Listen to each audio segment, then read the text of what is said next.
आज से नहीं, हमने देखा है आदिमानवों के जमाने से ही वुमेन्स को मूवीज में एज अट्रैक्शन या फिर आई कैंडी के रूप में दिखाया जाता है। जहां ये मूवीज में पहली बार नहीं हुआ है, ये तुम्हारे मेरे दादा परदादा के जमाने से चला आ रहा है, जहां मूवीज में वुमेन्स या तो बिकनी पहनकर घूम रही होती है या तो सलमान बॉय के साथ किसी बार में नाच रही होती है। तेरा तो गेम बजाना पड़ेगा। और आज मैन ऑफ कल्चर बन के जानते हैं why women showed like eye candy in movies. अब ये सब शुरू किसने किया, बॉलीवुड ने तो नहीं, क्या हॉलीवुड ने, तो पार्शली यस। डेंजरस सिचुएशन में मैं ऑटोमेटिकली आगे कैसे आ जाता हूँ।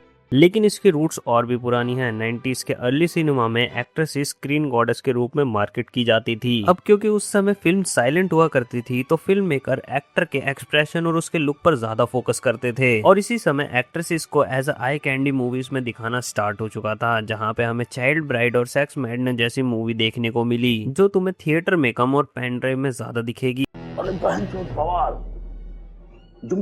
लेकिन क्या इंडियंस भी इन मूवीज को देखते थे? अगर देखते होते तो आजादी कैसे मिलती। जिसके बाद 1950s में हॉलीवुड का गोल्डन एरा स्टार्ट हुआ, जिसमें मर्लिन मुनरो जैसे ग्लैमर आइकन सामने आए। और इसी समय इंडस्ट्री ने नोटिस किया कि sex appeal is a powerful marketing tool. Audience का रिटेंशन चाहिए, एक बोल्ड मूवी बना दो, काम हो जाएगा। जिसके बाद 1975 में नोरा मॉलवे ने मेल ग्लेज का कॉन्सेप्ट एक्सप्लेन किया, जिसमें वुमेन्स को ह्यूमन के रूप में नहीं, एक ऑब्जेक्ट के रूप में प्रेजेंट किया गया। मर्द के पाँव की जूती होती है स्त्री। और ये फॉर्मूला इतना सक्सेसफुल हुआ कि हॉलीवुड से लेके Bollywood, regional cinema, comics, video game, हर जगह ये यूज होने लगा। और क्योंकि इंडस्ट्रीज को लगा if it sells double keep doing it, जहां ये सारा खेल अटेंशन का बन गया, क्योंकि हम उसी चीज को नोटिस करते हैं जो स्टैंडर्ड और रेगुलर पैटर्न से अलग होती है। जैसे सैलमन बॉय के सामने फुटपाथ पर सोते हुए लोग, जो चीज विजुअली स्ट्राइकिंग लगती है हम उसे अटेंशन देते हैं, जिसे हम सिलेक्टिव अटेंशन के नाम से भी जानते हैं, जो तुम्हारी क्रश ने तुम्हें दी थी।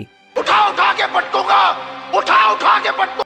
जहां स्टूडियोज को पता है कि अगर स्क्रीन पर बोरिंग कन्वर्सेशन चल रहा है तो ऑडियंस का फोकस शिफ्ट हो जाएगा, और इसीलिए मूवीज में हर 20 मिनट में एक अननेसेसरी आइटम सॉन्ग देखने को मिलता है। हीरो का बाप मर गया, आइटम सॉन्ग चला दो। हीरो की माँ मर गई, आइटम सॉन्ग चला दो। हीरो मिशन पर गया है, आइटम सॉन्ग चला दो। जहां हॉलीवुड और बाकी कमर्शियल फिल्म इंडस्ट्रीज ने हमेशा यंग मेल ऑडियंस को अपनी प्राइमरी ऑडियंस की तरह देखा, जिसमें बॉक्स ऑफिस कलेक्शन को गारंटी करने के लिए सबसे आसान तरीका था मूवीज में परसीव्ड डिजायर को केटर करना। मतलब ऑडियंस की उस ठरक को स्क्रीन पे दिखाओ जो देखना चाहते हैं। इन शॉर्ट तुम्हारी फैंटेसीज और फैंटेसीज। मूवीज में फीमेल लीड्स को आई कैंडी की तरह दिखाना कोई क्रिएटिव चॉइस नहीं है, ये एक मार्केटिंग स्ट्रेटेजी है। जैसे अगर मैं मोमोज बेच रहा हूँ तो तुम मुझे बोल के साइड कर दोगे। वहीं अगर जैसिका रैबिट मोमोज बेच रही होगी तो तुम अपने पूरे खानदान के चड्डी बनियान बेचकर भी उसके मोमोज खरीदोगे। सुनो, मेरी सारी जायदाद मेरी बेबी के अकाउंट में डाल दो। इसलिए कई बार ऐसी मूवीज जिनका दूर दूर तक ग्लैमर से लेना देना नहीं है, जैसे ग्रिटी, क्राइम, थ्रिलर या पोस्ट एपोकलिप्स साइ-फाई, वहां भी एक perfectly airbrushed, sexy, thick, curvy body वाली हाइपर फेमिनिज्म कैरेक्टर इंट्रोड्यूस कर दी जाती है। अब लोगों का कहना यही रहता है कि क्या फर्क पड़ता है, एंटरटेनमेंट ही तो है। पर फर्क तो पड़ता है। प्रॉब्लम सिर्फ एक बोरिंग अनइंस्पायर्ड फिल्म मेकिंग नहीं है, प्रॉब्लम ये है कि जब एक कैमरा कॉन्स्टेंटली कैरेक्टर की इंटेलिजेंस, उसकी डेप्थ और उसकी एजेंसी को साइड करके सिर्फ उसके अपीयरेंस पर फोकस करता है, तो वो ऑडियंस को सबकॉन्शियसली ट्रेन कर रहा होता है, लोगों को एज ह्यूमन नहीं बल्कि एक ऑब्जेक्ट की तरह देखने के लिए। मूवीज में वुमेन्स को आई कैंडी की तरह यूज करना एक्सीडेंटल नहीं है, ये इंटेंशनली किया जाता है। पर जैसे जैसे ऑडियंस मैच्योर हो रही है, लोगों को स्क्रीन पर और भी कॉम्प्लेक्स और रिचर कैरेक्टर चाहिए। हमें सिर्फ देखने के लिए कुछ सुंदर नहीं चाहिए, हमें एक ऐसी स्टोरी चाहिए जिससे हम कनेक्ट कर सके। इन दी एंड जब तक इंडस्ट्रीज और मेकर अटेंशन के पीछे भागते रहेंगे, हमें वुमेन्स एज ऑब्जेक्ट और आई कैंडी की तरह मूवीज में दिखती रहेगी। अब आपका क्या कहना है इस टॉपिक को लेकर कमेंट में जरूर बताना। वीडियो को लाइक कर देना, चैनल को सब्सक्राइब कर देना। मिलते हैं अगली वीडियो में।